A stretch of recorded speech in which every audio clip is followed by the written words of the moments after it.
Hello, everyone, and welcome to the show. I am your host, Apostate, and on today's episode of this weekly live stream, I am taking callers from all sorts of backgrounds, and the topic today is family matters. So, how does family relate to religion, and how does religion relate to family? I would like you to call in and share your stories about the topic if you would like. So, to make it clear, this is not just for people who have left religion and would like to talk about its effects on family. If you have a positive view of how religion affected your family, you're welcome to call in as well. And if you'd like to call, the link is pinned to the live chat. Currently, we only have one person in queue, so now would be a great chance for you to join. Without further ado, I will start by adding the first caller in a second, but there was something that slipped my mind earlier. Yeah, so I'm working on a Q&A video, so if you have any questions that you'd like me to answer, check out my community post and write your question down there, and hopefully I will get to as many of them as I can. So I hope the first caller is ready. Dill, I am adding you to the live stream now. Hey, Dill, how's it going? Jesus. Can you hear me? Hello? Oh, I'm muted. Hey, Dill, can you hear me? Yeah, I can hear you. How's it going? Going great. I mean, relatively all right. How about you? I'm doing all right as well. Tell us a little bit about yourself and what you're calling to share today. Oh, okay. So I am an ex-Muslim, which is, I guess, why I'm here. And I recently, well, not recently, I think this was about last year, I told my parents that, I didn't really believe anymore. And so I know this live stream is about family, and um, yeah, I just wanted to share my experiences about that, and just to say that I just feel guilty. Um, oh, feel free to like butt in. um, Mm-hmm. I feel guilty. I feel guilty for existing, and I hate that I feel guilty for having I hate that I feel this way as well. Um and the so in the beginning, um so when I realized that I no longer believed anymore, that was probably one of the most like saddest points in my life. Like imagine, you know, in the bathtub floor, the shower, the shower um above me. Sorry, I'm really nervous.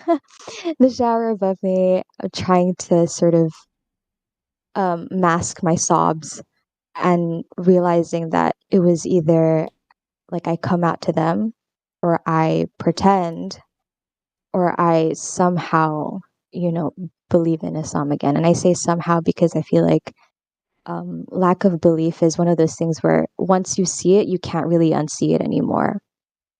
And that moment when I realized, and that moment onwards, before I came out to them, um, I couldn't properly make eye contact with him. Like I would avoid eating dinner with him. And um, it got to a point where I started losing quite a bit of weight as well. Um, and I would Sorry to have, clarify, that was yeah, before or after you came out to them? this was before I came out to them, and this was Mm, after I realized that I couldn't believe anymore. okay. Yeah, so I think it was just like keeping such a huge part of who I am a secret. And I know that they knew that something was going on, and I felt like I couldn't tell them as well. And that was just like eating me up alive. And I would even have dreams about my parents as well. I don't remember what the dreams were about, but I would wake up sobbing. um, yeah, and then when I finally told them, like especially because I was a hijabi as well, so you know, So it's a pretty drastic change as well. Um, so when I told them I could see like the life in their eyes just disappear, and it was so hard to watch. And like I remember the next day when I would leave the house, my mom would be like, please wear the hijab. And I'd just be like, sorry, mom. And I would just walk away. And It yeah, takes a lot of strength to be able to do that. I mean, firstly, telling them, and then secondly, not buckling under such a request, because I know it must be very difficult to say no to your mom. yeah, it is. And that night that I told them, like, I could hear my dad sobbing as well, like sobbing really loudly. And I hate that I am doing this to them. And I know that it's not my fault. And I also just hate you know, how Islam has kind of done that to them in a sense. Like this isn't how do I put this into words? Like it just feels like I don't want to say imaginary problem, but it's not like it feels like a made up problem, if that makes sense. Does that make sense? Yeah, like it's not like your life is in actual danger, or there's some um, realistic. I mean, maybe realistic is not the right word. Like measurable, quantifiable, some danger that belongs to this realm of existence. It's just Mm, about a hypothesis about the afterlife. yeah. Oh, you put it so eloquently. Yeah. Um, yeah. And um, so yeah, I just feel guilty. And it just reminded me of this scene. I think I've told you about this as well. From Harry Potter and the Deathly Hallows. I don't know if it's part one or part two. And also spoiler alert, but also it's been 10 years or more than 10 years. So I think if you haven't watched it, then you probably wouldn't care if I spoiled it. But basically, Hermione, I should probably give some context. So there's this witch called Hermione, and her parents are non-magical humans, but she is a magical human, so she's a witch, and she is going to go off to fight the bad guy, Voldemort, and so instead of like saying, goodbye to her parents, she doesn't want them to worry. And there's this scene in that movie where she gets out her wand and she erases the memory of herself from her parents. And you can see the camera pan throughout the house and then images of her disappearing from family photos. And sometimes I wish I could do that, where I don't want them to feel this pain. Hmm. And yeah, that's So you're pretty much saying you it. would sacrifice your relationship with them and them having a memory of you for them to feel better. Yeah. It's either that or like sometimes I just wish I didn't exist because like I am the reason why, they are going through this, even though I know that I'm not. I mean, if you're Yeah. wishing, and that's not going to happen, hopefully, but if you're just making wishes to feel better, why don't you direct that wish at the cause of the problem then? Don't you wish the cause didn't exist? Oh, yeah, that for sure. Yes, I channel it that way to avoid channeling it towards myself. Hmm. So I have a lot of resentment towards Islam. You have a lot of resentment towards Islam because it has come in the way of you having a healthy relationship with your family. Oh, yeah. Yeah, and I want to get to a point where I don't feel that or I just feel neutral about it. But yeah. So I think that's all I wanted to share. Well, let's rephrase that wish that you said. Sometimes you wish you didn't exist so that they wouldn't be in such suffering. If you could wish for something else, that would give you a similar or better outcome, what would it be? I wish they could believe in a version of Islam, perhaps, in which, you know, disbelief or non-belief does not mean like eternal punishment, or does not mean that their daughter is going to be in trouble. Yeah. That you think that might be the most realistic solution here? Um, I don't know if there's a solution for this. I just feel like I can hope for that, but I don't think that that's going to happen. Yeah, Did that answer your question? yeah, it does. Thank you for sharing all this. It's an incredibly difficult position to be in, and I know you understand as much as I do how you don't really want to blame them for being in this position, because they're just acting this way because of their beliefs. If they could believe otherwise, they would. And I don't Yeah. think people choose their beliefs, whether that is choosing that to believe that Islam is not the truth. I don't think that's a choice. It's more of a realization. And I don't think your parents are choosing to believe Islam over loving you, or, I mean, I'm sure they still love you. They're just very concerned, and humanizing them this way and understanding why they behave the way they do, it makes it so difficult for us to know where to direct blame except at ourselves. So I hope that you don't direct that guilt and blame towards yourself, and maybe hopefully someday have a healthier avenue than, I mean, the resentment for Islam is there for a reason, but I hope that there could be a solution for you. Yeah, I hope so too. I know that my parents love me. They see me as, and my dad has told me this, that it's like we're on a boat, like the family is on a boat and I'm drowning, and all my dad wants to do is just save me. And it just breaks my heart that all of this is happening. Yeah. Well, I really do hope that that situation changes, but I want to commend you again before you go on your courage and strength in getting to that point of realizing what you don't believe and telling them about it, and telling them that you will not wear the hijab, for example, because it could be very easy to fall back into this trap of trying to do it to please them.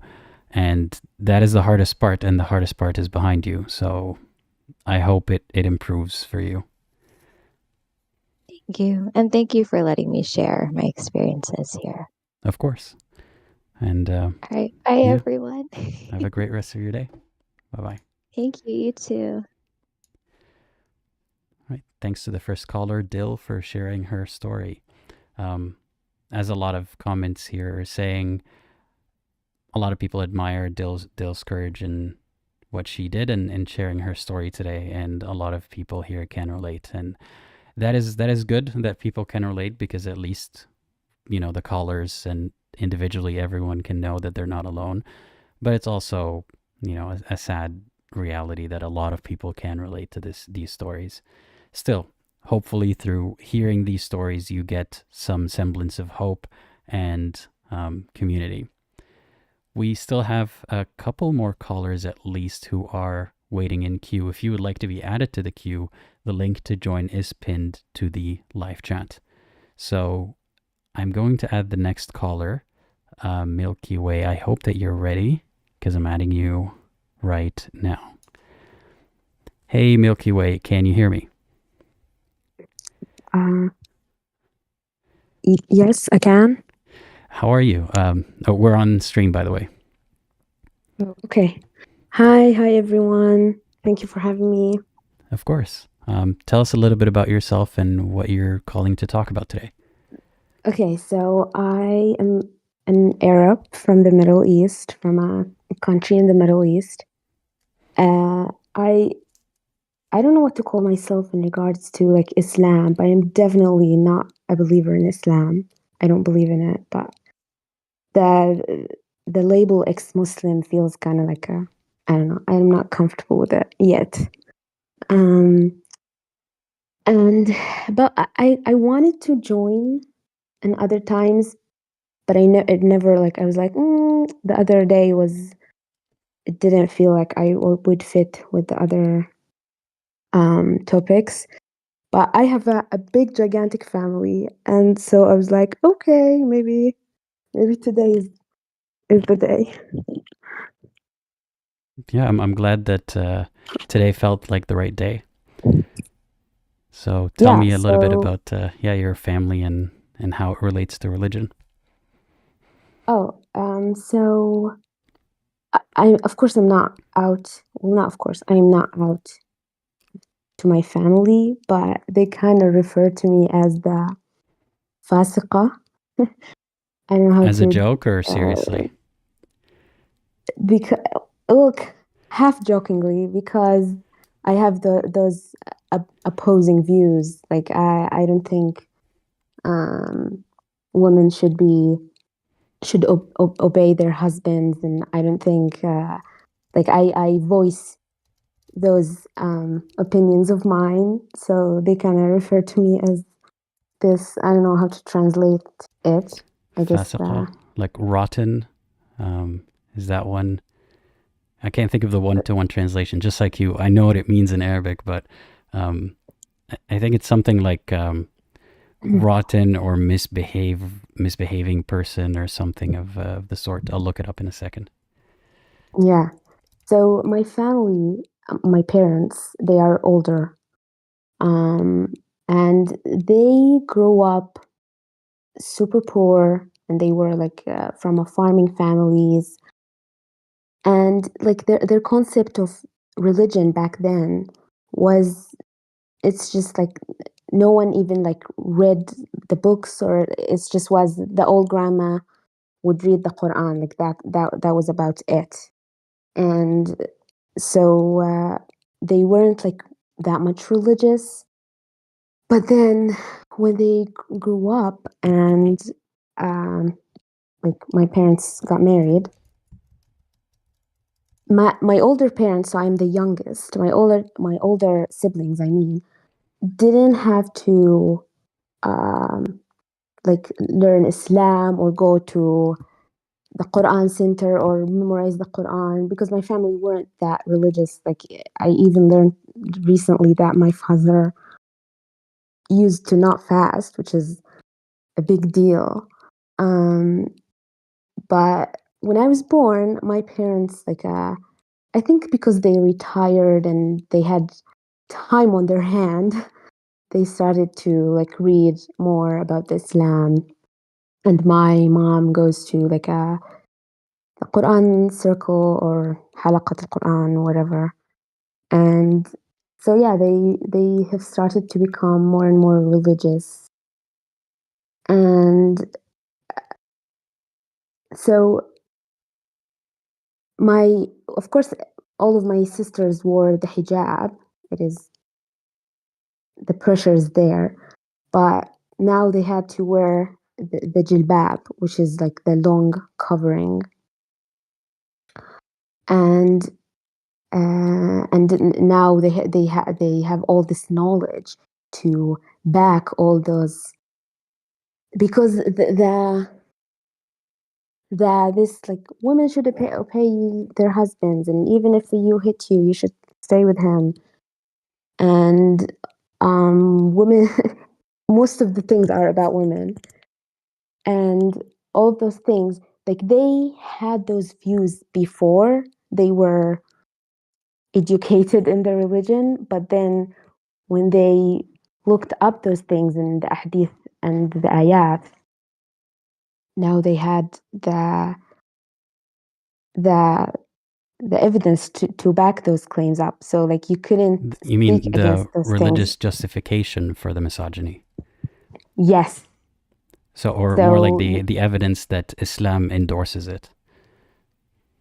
exactly. So Mhm. now you can't say no to that because, well, God said this and that, and the Prophet says this and that. So yeah, and I wear the hijab. Of course, I was pressured to wear it from a young age, but I don't wear the jilbab. I wear pants. And like my family, like always, they're like, yeah, when you wear the jilbab, then this and that will happen, and they can they don't understand that I don't want to wear the jilbab.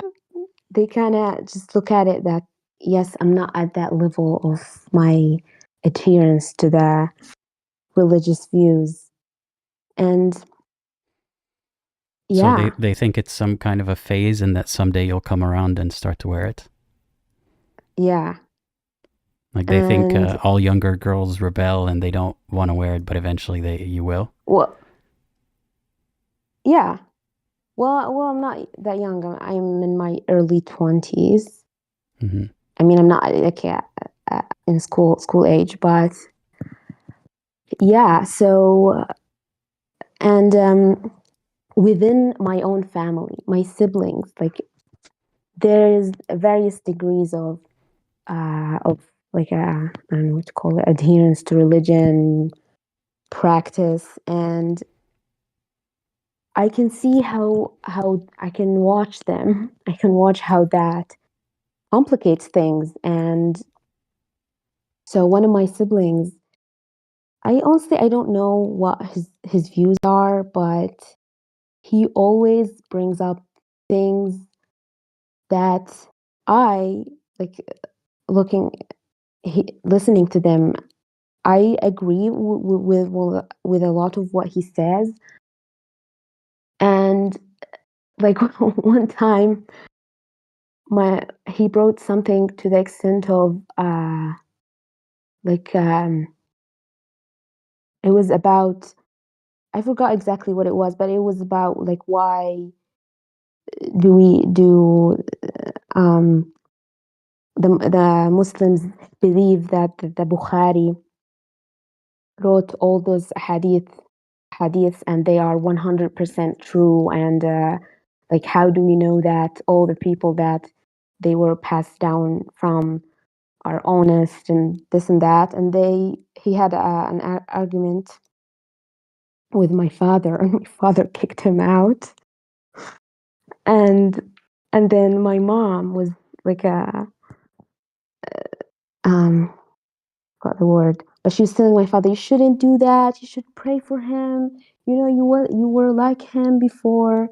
And then he was like, and then my father said, he's an atheist. You know that is like the worst of the worst. I don't have love for him. And he started saying horrible things. I'm curious, did And he say murtad or mulhid or what word? he said the word mulhid. Yeah, he didn't say murtad. Mm-hmm. And I was listening to that conversation, and my mom was saying, you should pray for him. And he was like, he doesn't even deserve me to pray for him. And I was listening to that thinking, oh my God, that is how my own father would think of me if I tell him that. And And your brother that's wasn't telling them that he doesn't believe in Islam, right? He was just saying, no, how do you verify the hadith? yeah, yeah, it's not that one view, but he has a lot of these views. And so yeah, my father concluded that he's an atheist and that he doesn't love him anymore, and he things like that. So yeah, um, I'm sure that made yeah, you even more nervous about ever telling them how you believe. yeah, yes, of course. That made me think like I would never tell them like if my father lived for another 20 years, maybe I lived those 20 years without ever telling him. Because like, I don't know. It's just like I can't see a way where it would be okay and we would like still have a relationship. Mhm. And like I remember one time, so I do the horrible sin of plugging my eyebrows, so I am cursed. According to the hadith. So So one for those who don't time know, like there's a hadith about how women should not pluck their eyebrows. So yeah, and you did that. Okay, continue. I do that, and one time my sister found out, and she kind of like had this intervention, and she's telling me like, it's actually haram. Like that hadith is sahih. It's haram. I was like, okay. She's like, no. It's actually haram. It is haram. I was like, okay, what do you want me to say? Do you want me to say, yes, I repent, I'm not gonna do that ever again? So in that moment made me realize that some members in my family, they cannot understand that other people just don't think the same way that they do. They don't hold the same beliefs that they do. And yeah, it's just it made me more and more isolated from my family. And yeah, so I kind of like whenever I'm sitting with them, and of course the topic of religion always comes up, and I just I kind of have this like out of place feeling, because like I don't relate to these people, even though like I don't think they are bad people or anything, but they have those horrible views that I have a hard time uh like I have a hard time real I don't know, I forgot the word, but Relating to them? these, not relating, but contemplating that these are my family. They are the closest, they are supposed to be the closest people to me, and yet we have this gap between us. Yeah. But there is hope, because I have nieces and nephews, and they're I can relate to my nieces and nephews. They don't think the way that my siblings or my parents think. Like one time, my niece was visiting Canada, and I don't know, the masjid there or the people, they gave them a workshop about da'wah, how to do da'wah. And she was telling me it was horrible, it was boring. It was 2 days of just like of them just telling us how to do da'wah, and it's just I was like, okay, what do you think about that? And she's like, no, I'm never gonna do that. Like, what? Why would I do that? And of course, I didn't question her further. Like, why wouldn't you do that if it's a good thing to invite people into Islam? But yeah, that shows me like there is hope. Younger people are not as extreme with their views. Yeah. That's I know the feeling of even if you're not the one who's in danger, like you gave the example of how your dad spoke of your brother, even putting that aside, just knowing that they think in a completely different way, that their priorities are worlds apart from yours, that they will see everything you do and everything that you are through the lens of religion, automatically, usually makes you feel distant to them. Like you can't relate on a human level to the same extent. I mean, that's how I felt and how many people I have told me that they felt. And on some level, I understand it. I mean, if if you genuinely believe that God controls the world and at the end of the day, at the end of life, he's gonna judge you for plucking your eyebrows, then it makes sense that just merely mentioning it is haram should be enough to shake you into your senses and to stop doing that. But it's hard to convey to them that that is not a truth that we know of. That is just a hypothesis. Yeah. And it kind of is sad because like even them, they are isolated from their environment. Like I live in a country that is, I would say we have varying like levels of religious people. We have a lot of, well, not a lot. Still, the Christians are a minority, but they are integrated in the society. So, like my sister always talks about how the in her job, like her colleagues, they're not متدينين, يعني they're not as religious, and how she feels that she can't relate to them, and she has a hard time befriending them. And it's like, why? What? Seriously, why? Because they they they wear different clothes. Some of them don't cover up. It really is sad. I mean, from her point of view, let's give a human analogy.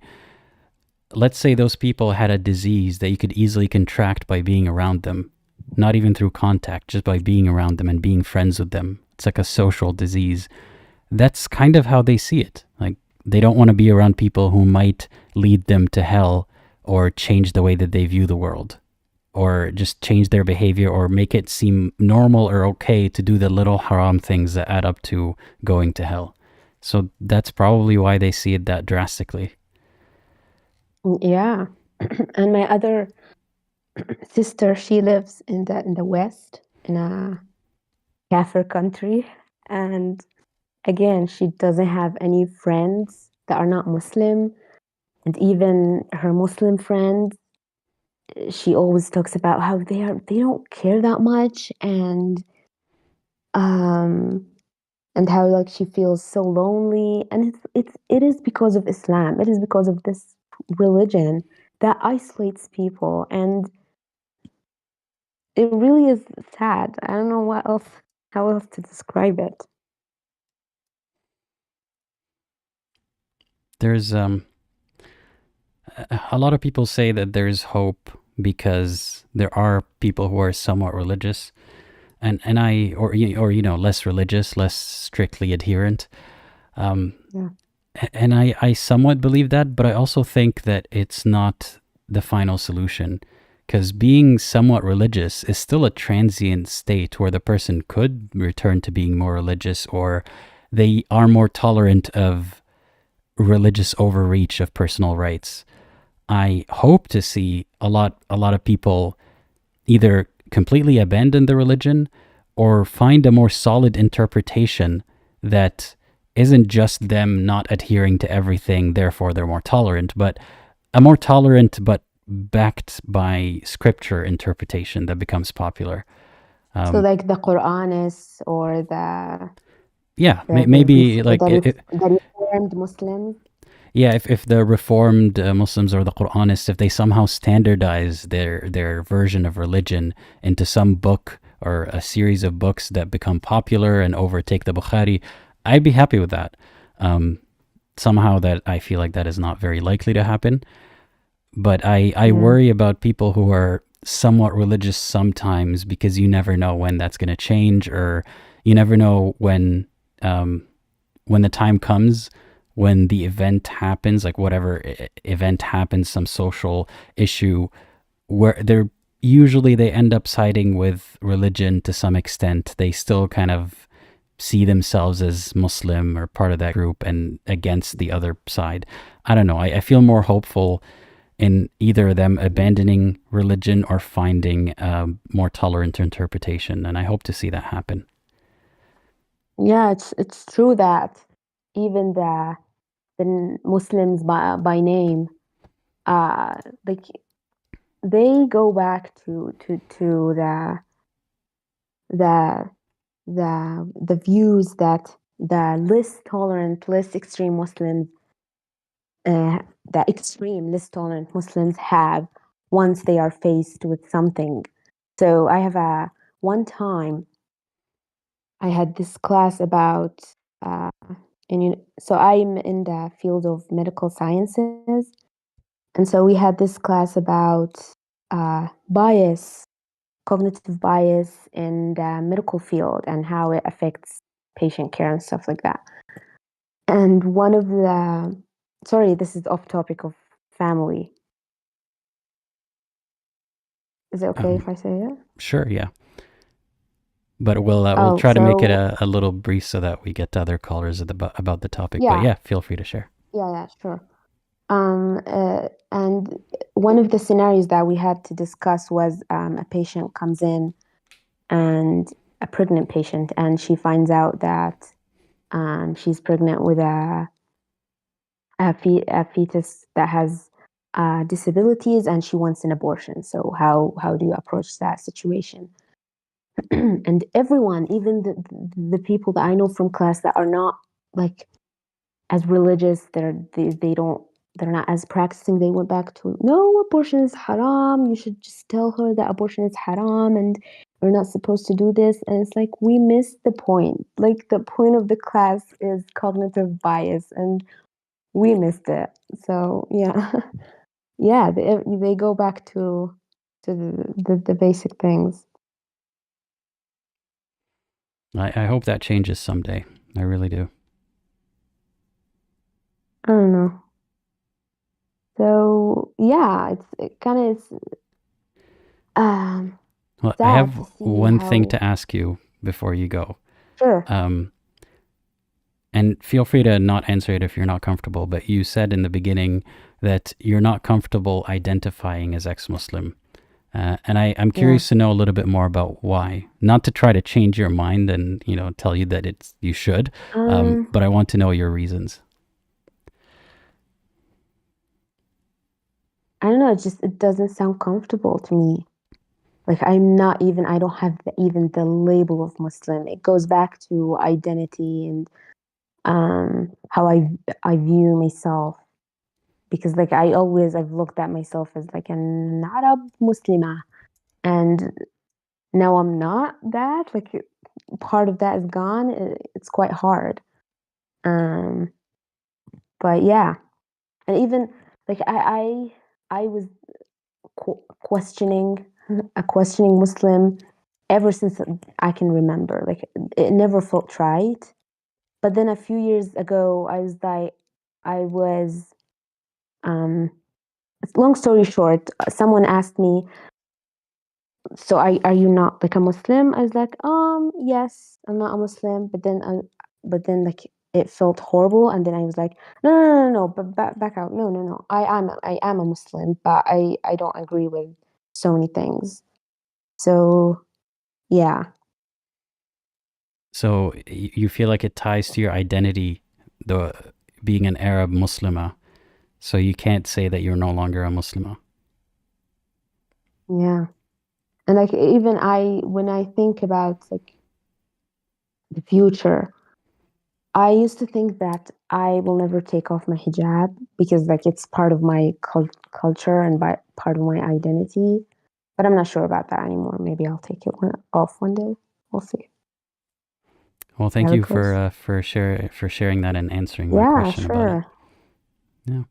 Yeah, sure. Thank you for having me. Of course. And yeah, I love this community. I found you through Drew from Genetically Modified Skeptics. I never clicked so fast on a channel. I'm so happy to hear that. A lot of people have found my channel through Drew, and I'm happy for every single one of them following me. But of course, I'm also a little bit extra excited when it's a Muslim or someone from a Muslim background, because that's exactly what Drew was trying to do, is try to connect people like you with communities like ours. And I always looked at the other ex-Muslim content creators. I have a hard time relating to any of them. I don't know why, but yeah, this channel is different. It's great. I appreciate the glowing Keep up the good recommendation. work. Thank you. Yeah. Yeah. Yes. Thanks, I appreciate it. Uh, And yeah, I hope you have a great rest of your day. yes, and you too. Have a great rest of the stream. Thanks. Bye. Bye-bye. Bye, everyone. Thanks again, Milky-way. I appreciate you sharing that. Some people some people in the comments are answering what she said about why she doesn't identify as ex-Muslim. I have my thoughts on that as well, but I just wanted to let her share her perspective. And I'll just refrain from saying anything at the time. So we have a bunch of callers in queue. Thank you everyone for wanting to join. And hopefully this is not a sign that some of them are insincere. I guess we'll find out. So the next caller is, let's see, I believe it's Anna. Anna, I hope that you're ready because I'm adding you to the live stream now. Hey, Anna, can you hear me? You are muted, by the way. Hello. How's it going? Very good. How are you? I'm doing great. Thank you for asking. So tell us a little bit about yourself and why you're joining today. Yes, so I'm joining because the topic seemed interesting. I've been thinking a lot about my relationship with my family these past few months. And I was just attracted to the topic. I'm an ex-Muslim. I used to live in a Muslim majority country, and I moved away when I was 23. Right now I'm 34. Okay. So yeah, I still have a relationship with my family who are all Muslim, still living so in the same Arab country. I talk to my mom every day, and I remember you did a reading of a letter of a viewer to her mom, and I related a lot to that letter. It just sounded very just familiar, a lot of the things that she was saying. I think a lot of people have told me the same thing, that they relate to that letter. So I'm glad that I read it. Yeah, it really put into words a lot of things that I've been thinking about for a long time, kind of the distance that I feel with my family. But yeah, before I get into that, I just wanted to also thank you for doing such a good job at just creating this community and having this space for people to be able to talk about these things and to do it in such a calm manner as well, because it can be very emotional. Thank you. I appreciate you saying that. Yeah. So yeah, I don't really know where to start. So yeah, I was born in a Muslim majority country. My family is some of them are pretty religious. Some of them are just Muslim by name, like not really practicing. It's still a very big part of our everyday life growing up. I have two siblings, an older brother and a younger sister. My older brother is very religious. The country is what you would call maybe a more of a moderate Muslim country. But I've just figured out at some point that the word moderate doesn't really mean a lot, because Islam in the scripture still controls what people think and how people view the world. And I started kind of doubting everything I was told as a kid. So they would teach us how to pray and teaches about the Quran and the Hadith and everything. And I started kind of doubting the stories when I was about 11 or 12, just because I was very socially awkward kid. My family was very protective over me. My mom especially has had a difficult life. She got divorced and was pretty harshly judged for it for a long time. So she wanted to protect me and my sister. We weren't allowed to go see friends, go out outside of just going to school. So we were just very awkward. And so I naturally just was drawn to like the awkward kids. And most of my friends, there were only two of them growing up, but one of them was gay, and I guess that's why he was considered an outsider, and people made fun of him. And the other one was so her dad is Christian and her mom is Muslim, and so people judged her as well and her family. So we were kind of that trio. And so seeing how other people treated them, I sort of started doubting a little bit when I was 11 or 12. These questions stayed with me for a long time, and I started doing research when I was about 17, just because that's why I had like full access to the internet and just being able to talk to other people and have all the information. I started to deconstruct, and then I left when I was 23 and went through another 3 to 4 years of having nightmares about hell and all these sorts of things. And right now, I can pretty confidently say that I absolutely do not believe in any sort of God, and especially not a Muslim God. But my relationship with my family has been sort of this just full of secrets, because some of my family members know that I don't believe anymore. All of them are women, by the way, the ones that know. And it's treated as sort of a secret that must not be said to anyone else because we must protect the family and the reputation. So how has that secret affected your relationship with your family? It sort of feels like almost a dark cloud, like something that must not be said. And it has a lot of components. I'm engaged. I live with my fiance. We've been together for 4 years. He is not Muslim. My mom knows about it just because I didn't want to just lie all the time. And she immediately just told me that I can never speak about it in front of other family members. So whenever we speak or we meet in person, it's always just I stay quiet, mostly just trying not to get into any sort of debates because just my way of being, I guess people see that I'm not as I'm not practicing. I don't use just the word God every other sentence.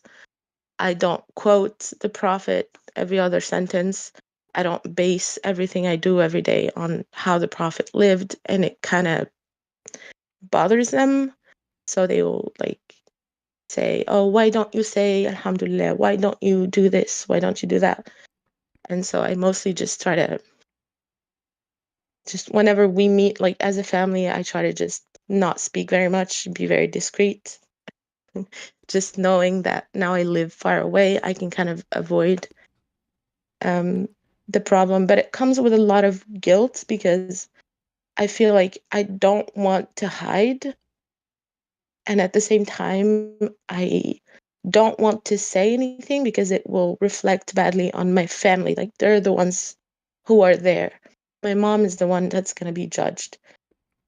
She's going to be told that she didn't raise me right, that she must have done something wrong, that she should have made me stay, that she should have never let me leave, that she should have never let me pursue higher education, that she should have never done this or that. So I feel like it's my responsibility, even though I know rationally it's not true, it still feels like it's my responsibility to protect the people that know about me, just because I'm not in the circle, so I can just hide, but they're the ones that are going to be judged. I mean, when you describe it this way, starting with, Mhm. okay, here's a bit of an aside. Often we hear that Muslims say to those of us who don't believe, why do you have to make such a big deal out of it? Why do you have to announce it to the world? If you just be quiet about it, if you just shut up about it, Mhm. then we'll leave you alone and no harm, no foul. But even as you were describing it right now, you weren't announcing your apostasy or lack of belief to the world. It's just that you're not behaving Muslim enough, and they can pick up on that. Mhm. And when you phrase it that way, Yes. that you're not mentioning Muhammad in every other sentence, you're not mentioning Allah in every other sentence, you're not referring to everything through the lens of religion. It sounds extremely cultish. And you're It trying to, is. I mean, it is, that is the fact of it. And you're trying to protect some cult members who know that you're no longer a part of it from other cult members who would shame them and, harm them Mm. socially, just knowing that they didn't coerce you into staying. That is enough Yeah. to shame your family. And especially being the oldest daughter, I'm supposed to be the example. Whenever I decided to leave, I had to do it on my own. Like, no one wanted to help me. And so some of my family members told me, oh, I'm not allowed to leave to go study abroad if I'm not married yet. Like, I have to get married to a Muslim man. And so I resisted all of that. And I got lucky because my mom supported me because she wanted me to get an education. She wanted me to go and do whatever I wanted academically and professionally, but she still wanted me to be this pious Muslim girl. Um, and I know, like, she has a lot of cognitive dissonance in a lot of aspects. I can see it.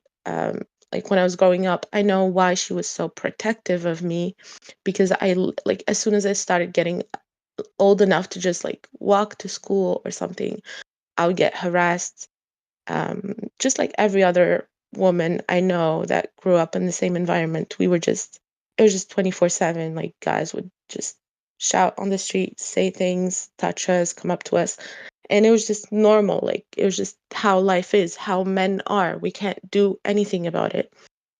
And so when I became an adult, I tried to have conversations about it, especially with my mom, like reflecting on why she was so protective and why this is an issue, and being afraid for my nieces and um, just other kids in the family.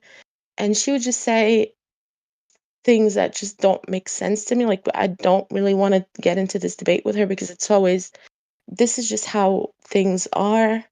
We can't change them. This is just how it is. Oh, at least it's not as bad as other people. Look at Iran, look at Saudi Arabia. At least you're allowed to do this and that. At least you're not getting raped on the street. And I'm like, is this really what we're comparing to?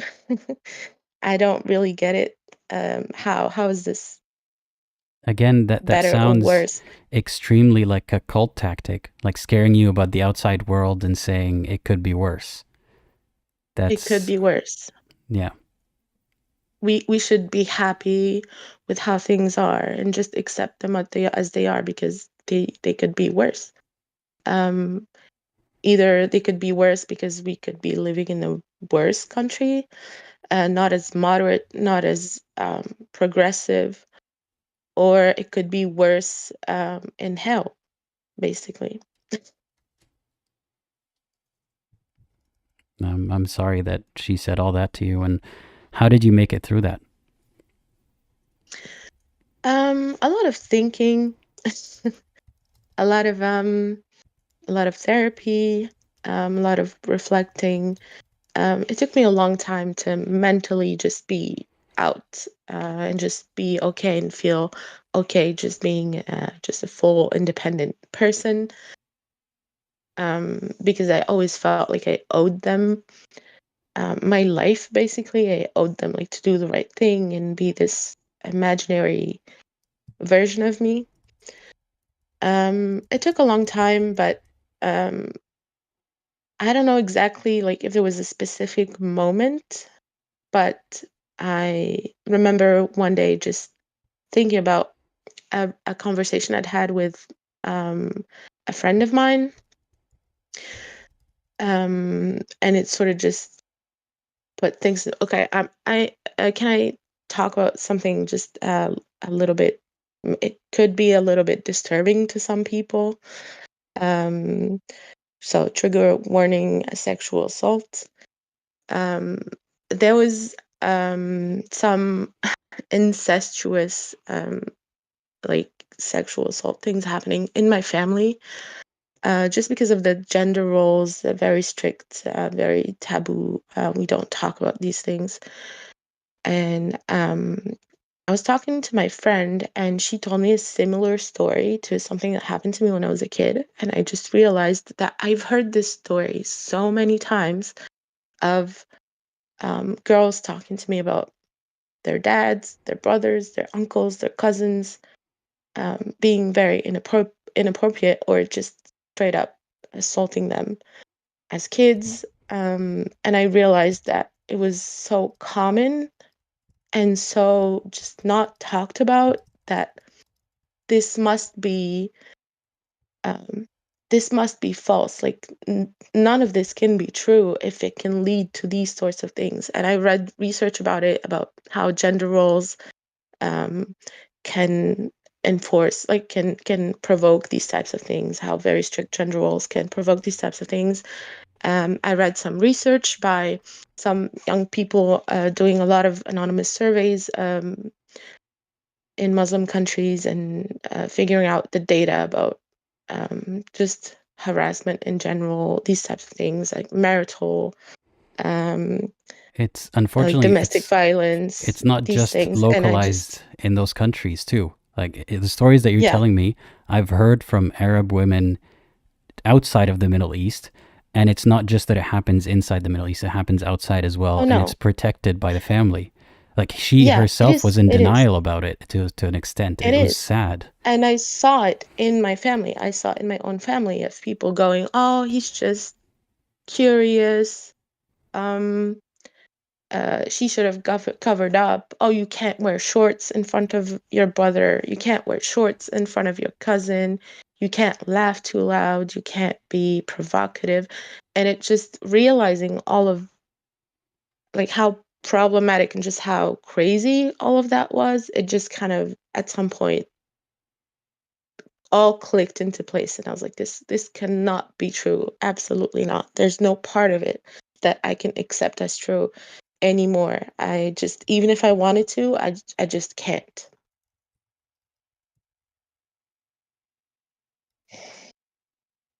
I'm sorry that you went through that, and everyone else who's went through it. Um, how can we do our part to help prevent it?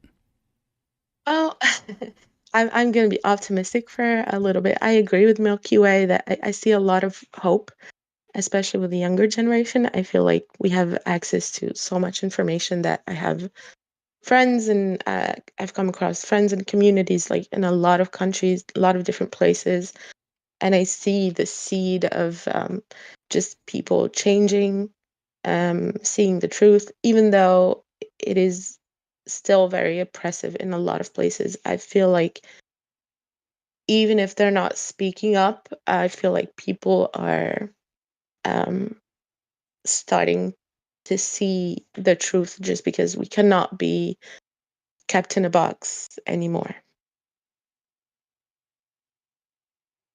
I'm glad that you're hopeful about it. I mean, I so am. am I to some extent. Yeah. To some extent. Well, I feel it's gonna take a lot of time, especially in some places. But I can see some changes, some positive changes. Mm-hmm. I think it's I usually see things a little bit more bleak than everyone else because it's like I'm a lightning rod. I'm receiving all the bad stories. I'm seeing all the worst examples. Yes. So it's I know that it's Yes. common whether or not I hear about it, but it's more difficult to hear it all always, Um Yes. yeah. But I really hope that it is on the Understandable. decline. I'm trying to do my part to raise awareness of it, and if you see Mm. something, try to say something like on a local level, support the people Yeah. around you. That's how change happens. Yeah, I feel like there's also one thing that everyone can do. I chose to pursue an education in arts in filmmaking, and I feel like arts in general are a really great way of supporting new ideas and op- just more open-minded perspectives and promoting just forward-looking, just new ideas. And I feel like if you can support, um, yeah, just the artists that are just making their stories into like whether it's books or movies or music or whatever, I feel like that's a great way to um, make sure that this message gets to as many people as possible. I feel like art is truly an answer to a lot of questions, and we should support it. So I guess for people, if you want to do your part and have fun at it, look up like local festivals of films and music and books. There are so many of them in Muslim countries on a small scale, but they're very interesting. And I feel like just seeing what young people are making can give people a lot of hope. And Yeah, I they're doing it. They're doing it, whether like even in countries where you're not allowed to do it. Like people are still creating a lot of art, very interesting art that can be seen mostly in festivals and stuff like that. yeah. You're not the first uh, female ex-Muslim filmmaker, artistic, talented person that I've come across. So it seems to be a very, natural avenue for ex-Muslims to focus their energy. So I thank you for sharing that advice. Very good way of expression, and I feel like it can speak to people in a way that really nothing else can. Movies, and I feel like we should support um, people who go through the hardship and the risks most of the time of making art. I'm not personally taking a lot of risk. I live in a country that where I can make whatever I want. Like I'm not going to be prosecuted for it. But I know in a lot of places people do take risks to tell their stories, and we should support them. Hmm. Yeah, you're absolutely right. Um, Thank you again for sharing your stories with us today. I'm sure it wasn't super easy, but I'm glad that you did it. Thank you very much, and I hope you keep doing what you're doing. I discovered your channel not too long ago, but I'm really glad I did. I shared it with all my ex-Muslim friends, and we all appreciate what you do. I appreciate it a lot. That's my favorite way to grow the channel is people recommending it to other people who need it, rather than just someone thought that the title was provocative, so they joined. So that makes me happy. Yeah, yeah, especially the videos about the Prophet and the stories, like true to the book's stories from the right sources. I just think they're hilarious, and it's a good way to talk about it. I feel like it's beyond just being funny. It's really effective. Yeah, thank you. I'm glad that you like it, and Well, yeah, thank you very much. I hope you have a great rest of your day. You too. Thank Bye you for bye. having me. Of Bye. course. Bye. Thanks again to the caller. Um, so I my cat is licking my hand right now. A couple of things I want to say before getting to the next caller. I'm seeing a bunch of comments back and forth in the live chat about topics that are not relevant to today's topic. And that's generally fine, but just please try to be mindful of the kind of audience who are watching today. Like, for example, one of the topics is about genocide and war. It is not the topic of today's live stream, and a lot of people might not be interested in seeing that at the moment. So I would appreciate it if you focus that that dialogue on another live stream. For example, a bit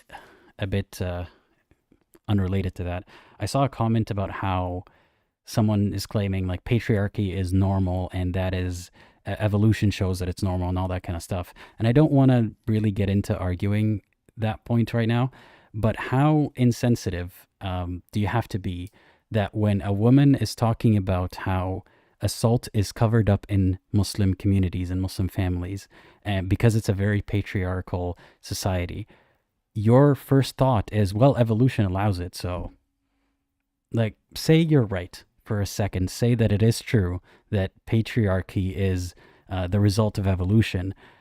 Like, do you feel happy about yourself right now? Do you feel like you've helped the people who are suffering under Muslim societies?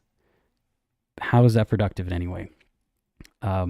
Yeah, and I'm seeing a bunch of comments about how there's genocide against Muslims. How dare I criticize Islam? People seem to forget that there's, I don't know, the number keeps changing, but 1 point whatever billion Muslims on earth, and most of them, thankfully, are not in a war zone. Thankfully. Should I not talk about Islam every time there's a war in a country that has Muslims? Like, what does me talking about Islam or the struggles that people face in Muslim countries and Muslim communities that have nothing to do with war, how does that take away from acknowledging that people are suffering in a war? These two are unrelated. So we can't just not talk about Islam because there's some country or another where Muslims are suffering. These two are just not the same thing. Anyway, let's get to the next caller. The next caller, let's see. I hope that you're ready. Zelena, I'm adding you to the live stream now. Hey, how's it going? You are currently muted. Hello. Hi, how's it going? It's going great. Thank you for giving me a chance to talk. I'm very excited and very happy to get to share my voice. Of course, I'm happy that you're here. What would you like me to call you? Is it Zelena? It's Shema. Okay, Shema. Yeah, so tell me a little bit about yourself and why you're calling today. If I may just first say hello to my friend Belmo, because we were waiting together for this stream. Hello, Belmo. I hope you arrived home safe. And yeah, I'm in the call, and Alhamdulillah, I've got in the call. Alhamdulillah, yeah. So I am a young woman who is a Naqshbandi dervish. Okay. And I am, from one of the kind of spiritual hotspots of Europe, so to say. And I also work at the place where I'm a part of the community.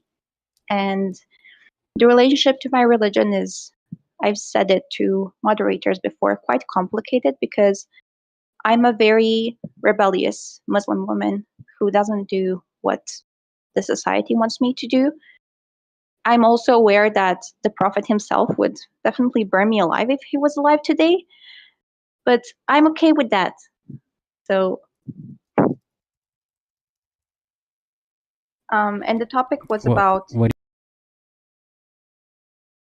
well, like, I've gotten to a point where I completely understand, like, that certain Sharia law things were built not in favor of me as a woman. But I think that I'm a big reformist, so I believe in the reform which my ancestors, my Sufi tradition has brought me. And my faith has brought me peace in times when I didn't have peace. And I focused on those aspects of my religion rather than, the fundamentalist parts. Okay. And But you accept. I don't want to derail the conversation too much and ask too many questions about it. But I'm just curious. Do you accept that Muhammad has said and commanded some things that would be harmful to you, but that could be reformed? Is that what you're saying? well, I come from I am, for the historical context, the place where I'm at is 600 years old. It's from the Ottoman times. Ottomans were in my country for about 450 years.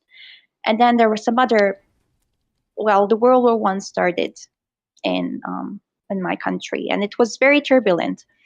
And our identity as people was always shaped by Islam, but with a very pacific and very non-harmful Islam towards other people. Everybody lived peacefully in our country until the 90s, and then there was a horrible war, many genocides, horrible things happened, and people are still trying to find hope, no matter what religion they are. And even though in the beginnings of Islam, I've read, I don't know how to read in Arabic. I am not schooled to be a hafiz or anything like that. I am just schooled about history, and I know that Islam was not the most peaceful in the beginnings. And I try to kind of reshape my view of the faith. And sometimes, certain things are bad, certain things are good. That doesn't mean that I agree with them. I just happen to kind of find a community-based approach to religion a lot better for me. Okay. So yeah, tell us, how has religion affected or played a role in your relationship with family? Okay. So my family is, my father is communist, and he was never really into the belief. People here are just by name Muslims, so to say. So if they have a name like Aisha, Amina, or something like that, you know that they are Muslim. But my father was full on in the Communist Party, disagreed with everything about religion. My mother came from a very theologically influential background. So a lot of religious scholars, theological personas, so to say. And I always had I always had different views, and it was all mixed up and everything. My parents supported me for who I am. And I think when I see, because I work at a place where I see a lot of women wearing bereja or niqab, I think that's the English term, who are coming from Saudi Arabia, Qatar, Oman, or anywhere else. And they come here, and I see that when I'm talking to them, their husbands or brothers come in front of me, and they're like, "Why are you talking to them?" I'm like, "Why wouldn't I talk to them?" They came from a completely different cultural background. So I would say that the views, how my religion was shaped, is very liberal. I understand people who leave religion. I understand people who go away from it from contexts where they were never allowed to question anything. So for me, I was allowed to question. I was allowed to express myself however I wanted, as long as it didn't go, too far. I also, What would I had too far be, just for context? well, I don't know, if I was drinking or seen in public, in a very, very bad club or something. My parents are fine with me clubbing, or even though I don't do it, I've done it in the past. I went to clubs and stuff. If I went too far, to the point where I'm not in control over my life. Also, relationships. I think it also has to do a lot with why I became a dervish. I'm currently in a celibacy pledge. So for a while, until I kind of talk to my sheikh again or something, I I don't want to interfere myself with anything of that sort. But my parents would not be okay with me if I suddenly got pregnant with a random person, you know? So, like, for me, that's understandable. It comes from parents wanting to protect their child. So, Hmm. Yeah, I understand. It sounds to me like there is little to no restriction in your life because of religion. Am I correct? yes. Okay. Sorry, is it just like, is there a lot of noise in the background? No, it sounds okay to me. Okay, because in the past there was a bit of noise, so yeah, never mind. It's good that there's no noise. So I just wanted to like, I have been a huge fan, I must say, for a while now. I've been watching all your videos, really in detail, looking at your content from a very open point of view. I watch Apostate Prophet. I watch all the kind of big kafirs, so to say. And I do not ascribe you as a kafir. Sorry, it was not from me. It was from what the internet says. No, I'm not offended by it. I am not a believer, so whatever term you want to use. So I really like to look at your content, and I see somebody who is very intelligent, somebody who is very schooled. I think you are giving with a very big blessing of understanding the Arabic script and its meaning, something that I will not understand, as long as I'm aware of it, because it's difficult for me. My language is different, and I don't understand the forms, the linguistics, the semantics of the words. And I see that you really know about it. Like, I was taught as a child to respect everyone and love everyone. And I understand that when people say, oh, Islam is a religion of peace, I understand with people, like the people who disagree with that, because there is certain countries and certain individuals who have acted like, I would not believe it probably if I stayed in the conserved mind of not working in the monastery, not work, because this is a very, very big, like, historical location. We had tourist season and visitors from all over the world, Arab, Gulf countries, Turkish, everybody, like all over the world. In one season, I think I worked with at least 500,000 people. So I really get to see everybody and everything.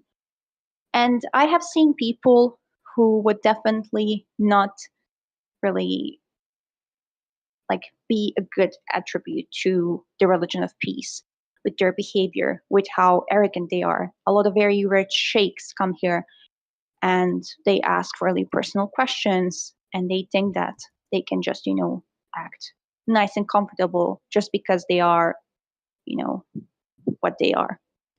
Since you're from Saudi, I think you have probably like known at least one or two people like that, very arrogant, thinking that they are right at everything, that their Islam is perfect, that the Wahhabism is perfect because they say so, Mm-hmm. I like to clarify, I grew up in Saudi, but I'm not a Saudi national. And I make that very clear, especially because I don't want any beef with the Saudi government. Yeah. Mm-hmm. If you don't hear from me, go check the local Saudi embassy. But anyway, yeah, I've met people like that, sure. Well, have you ever traveled anywhere in the Balkan region, by the way? I have not, no. Well, anywhere in Europe? I have been to a few countries in Europe, yes. So, like, the thing and the context of people here is a lot different than, I'm not saying this because I'm racist. I really want to clarify this. It's not coming from somebody who's like, oh, I'm better. They are like, it's just that culturally they were more conservative. And I see it when I work with people. And you mean in Europe? Yeah. More conservative than where? In like, let's say the Gulf countries, or Northern Africa is a bit different. So Tunis, Egypt, Morocco, when they come here, they are like a bit more liberal, so to say, and they talk about everything. They're very friendly. However, yeah, like in regards to the main topic, so sorry, I always go off topic, but about my parents and like how religion helped me go through that, and how Sufism is all, well, have you ever heard of Sufism or Naqshbandi dervishes? I've heard of Sufism, yes, but you definitely have a better understanding of it than I do. It's basically a movement deriving from kind of the reforms which happened in Persia, modern day Iran, and so the place where I live and work, one of the most prominent dervishes, Salih Saltuk, his legacy is he was one of these dervishes who was sent here, and people come here to pay it, like to pay respect to his grave and everything. That's one thing I really find creepy, because sometimes I see them like kissing the grave or like begging the grave for something. It's really weird. However, the locals are not really fond of it in that sense. Locals just kind of seek for God's guidance, seek for sabur, seek for, and I've noticed a lot of these kind of benefits which have happened to me after I started working here with my own family and with my parents. Like my mom was really, really sick last year. She, well, she was on the verge of dying, as well as my grandma. I was taking care of them. And psychologically, after that, in that moment, I was like, why is this happening to me? This is horrible. Why is my mother suffering? She had cancer. And then she went through remission and chemos and everything.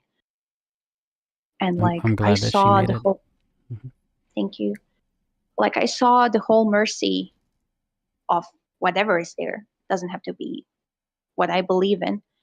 It really gave me strength to go through those tough times.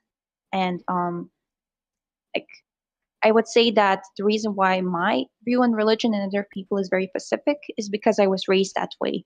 When parents raise their children to be empathic individuals rather than just blind followers of praying, and like I see guys around here whose parents treat them, like princes, and they go on shishas every day and they're at clubs, like acting very, egoistic.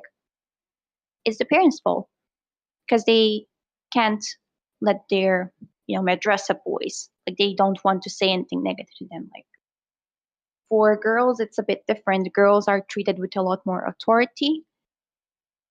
Like it's not fair, but my parents always knew to draw the line in between going too far and in between of like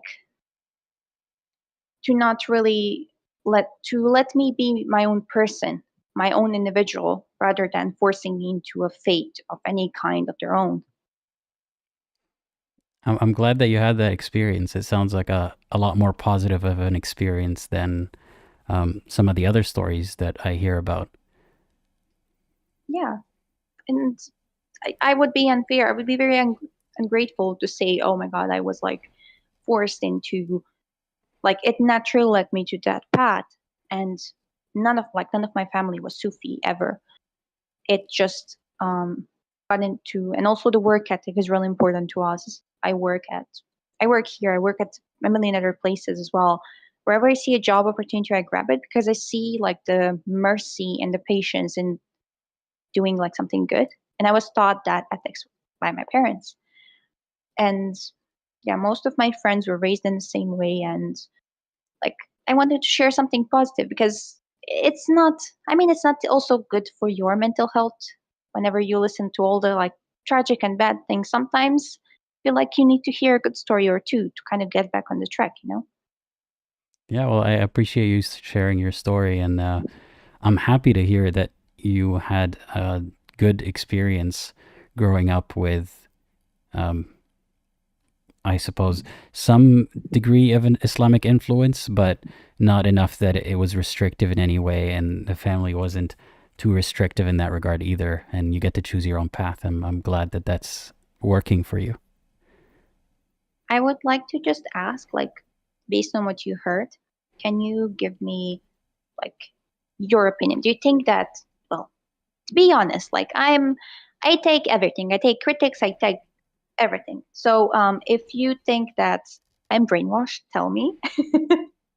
Or if you think something else, like I want to hear your opinion because I listen to your opinion all the time on other things, biblical stories or Quranic stories or something. I want to hear, especially on like something personal as my story.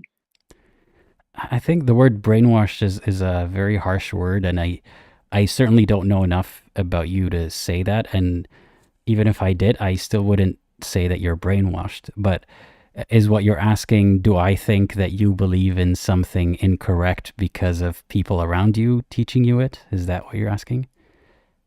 Well, how do you view like liberal Muslims? How do you view people who like the thing is I accept the critic and I accept everything, and it's like I love to hear your opinion because it sparks my brain to think. What is Sure. your opinion on people who are like very liberal or something when it comes to faith?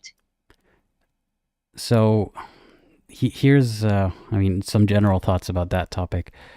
I think that more often than not, or maybe not more often than not, but very often, that people who face difficulty because of religion start to think about it critically, while people who don't face difficulty because of religion usually don't go out of their way to think about it too critically or to do anything that would disturb the peace that they have, the harmony of religion and family and social status and so on. So it's that, and that's often where we find liberal Muslims or Muslims who are not super practicing, or those who practice but aren't, necessarily following the mainstream, or those who don't like or follow every single thing in religion. That's usually because religion hasn't been that big of an obstacle in their life, possibly. But if you're asking me, do I think that you should change your beliefs? I don't think so. It doesn't sound like it, because the most important thing is, how are your beliefs affecting you and the people around you? And if it's in a positive way, then I don't care whether or not that belief is true. But if it has potential for harm, or if it is harming you or people around you, then I would hope that you inspect it and maybe change it if you find issues with it. But from the sound of it, it doesn't seem like it's an obstacle in your life, and it doesn't seem like it'll cause you to harm yourself or other people. So I don't have anything too critical to say about that. Okay. I'm very happy to hear your opinion. And also, one thing that, like, please, because you do, here's the thing, like, whatever I say, it's I'm not exposed. So even if I'm doing something that could trigger other people, it's not exposed. But for you, like, please be really careful, because I know that you have seen a lot of these extremists and everything. Like, you don't know what they are capable of, and you don't know like how far they will go. So like, I'm saying this because I really like, I feel like it's one of those things when you start treating celebrities as like kind of with a bit more personality just because you know their persona online. But I really mean that, like, take care of yourself and be really careful. And I will pray for you if that means anything. Because I really, like, I think that you're doing something good, and you are doing something that's really important. Um, Even though I would not be atheist or anything of that sort, I think that sharing good ideas doesn't matter what our background is.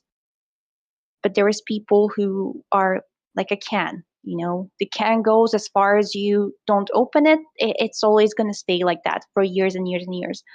And like, take care of yourself. And yeah. No, I appreciate your concern and your kind words, and your willingness to pray for me, even though, like you probably know, I don't believe it actually does anything to my well-being, but I appreciate knowing that you think of me that way and you wish me good things. So thank you. You're welcome. Yeah. And I hope that you have a great rest of your day. Thank you very much. Of course. Bye-bye. Bye. All right. Thank you again to the caller. We still got a few callers in queue. But before I get to the next caller, I just wanted to address this comment by Alex.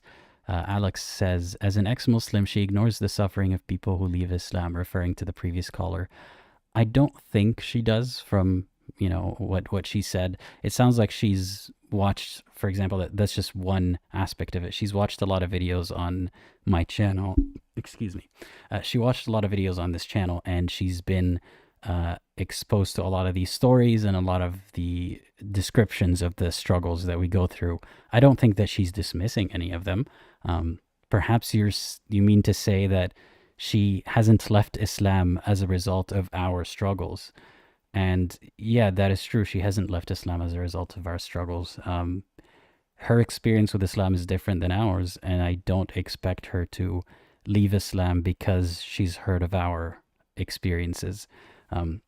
Even though I would argue that Islam is inevitably going to result in a lot of experiences like ours, there's no way that I can expect those who follow it, especially in ways that are not harmful, to abandon their ways and change their entire life just because we struggle with it. So yeah, I don't think she was dismissive of it. All right, let's get to the next caller. The next caller is Rami. I hope that you're ready, because I'm adding you to the live stream now. Hey Rami, how's it going? You are currently muted, by the way. Oh, hi. Sorry. How are you? I'm good, and you? This is the first time I've been on your call show. I've always just watched videos, but I had to actually just build up the courage first. I'm glad that you made it to this one. Yes. So, yeah. As for the topic surrounding family and religion, there were actually two things that I wanted to touch on specifically. The first one had to do with my relationship with my father as being like a female. Second one would be mental illnesses and how that's kind of like caused some issues within my family in relation to Islam. Okay. So when it comes to my father, my parents are actually divorced, so I don't talk to him that much, don't see him that much. But he is a bit more radical in the sense that he believes women have to cover up, etc., etc. My mom, on the other hand, she believes those things too, but she doesn't force us to obviously wear hijabs and stuff like that. And growing up, I actually had a stronger relationship with my father than with my mother. But what I didn't know about him at that age was that he was insanely misogynistic and sexist as a result of Islam, or at least believing in it. And this is only something that I learned growing up. It was one of those things where it was kind of hard to swallow, but I wasn't really like surprised. Because like when I was younger, he would make comments here and there about women, and it wouldn't really be like a thing I would take note of because I was like young, so it didn't matter to me. But as I got older, I realized all those like sexist remarks he made, they applied to me as well to some extent. And just because I was his daughter didn't mean I was some sort of exception. And I think I kind of realized this at some point where he messaged me like after not talking to me for a long time, and what he wanted to talk about was the fact that I wasn't wearing a scarf in my profile photo, yeah. So I think it was just like very much like a whiplash moment because I wasn't expecting it, but it really made me realize the type of person he is and how religion can kind of almost tear you away from your family in a sense because it creates this disconnect. Mm-hmm. How did you feel when you got that message from your father? And you said you hadn't heard from him in a while, and it was about the hijab. What did you say to him, and how did you feel? I can't remember exactly how I responded to him at the moment, but I'm pretty sure I just left him unread because to make matters worse, actually, was that I'd initially messaged him about an activity I was doing. And then obviously the first thing he said to me was talking about the fact that I wasn't wearing the hijab in my photo. And I think all I could do was just like leave him on read, because it was just like it was really hard sore to me. And it really made me think about him as a person, because as I said, when I was younger, I kind of let a lot of those things slide. And I didn't really take note of it. But I kind of realized like a lot of red flags, I suppose, with him. And it just kind of creates like a very confusing dynamic, because I don't have a strong relationship with my mom for various reasons. And now I don't really have one with my father. So all in all, it just kind of creates like a very isolating experience, because generally he would be the one that I would actually open up to about things. But now it feels like I can't, because he said something that really hurt me, basically.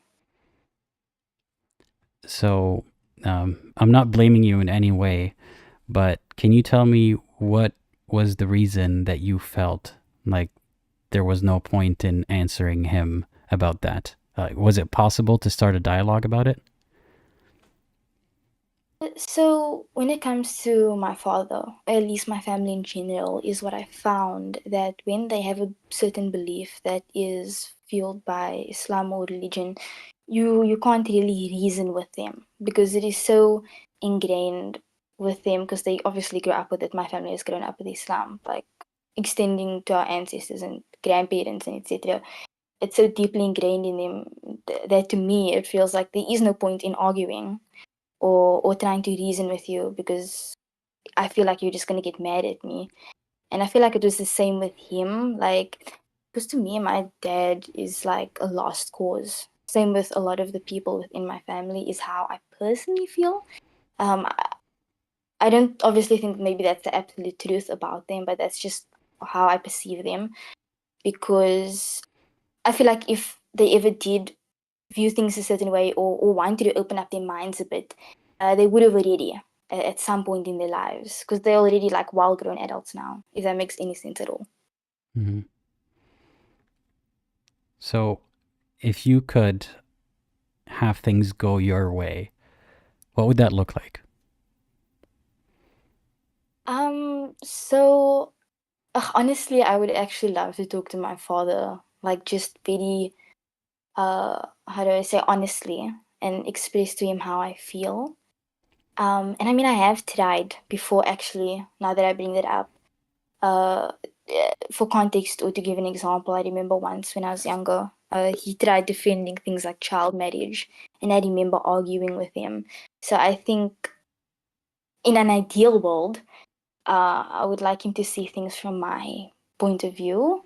And he does try to understand me to some extent, actually better than the people on like my mom's side of the family, which is surprising. But I feel like he's almost too far indoctrinated to actually like to properly see where I'm coming from, if that makes any sense. It's kind of confusing to me, like, but yeah, in an ideal world, I would love to just have that courage to like honestly talk to him and feel safe talking to him about how I actually feel as well, because I don't feel particularly safe doing so.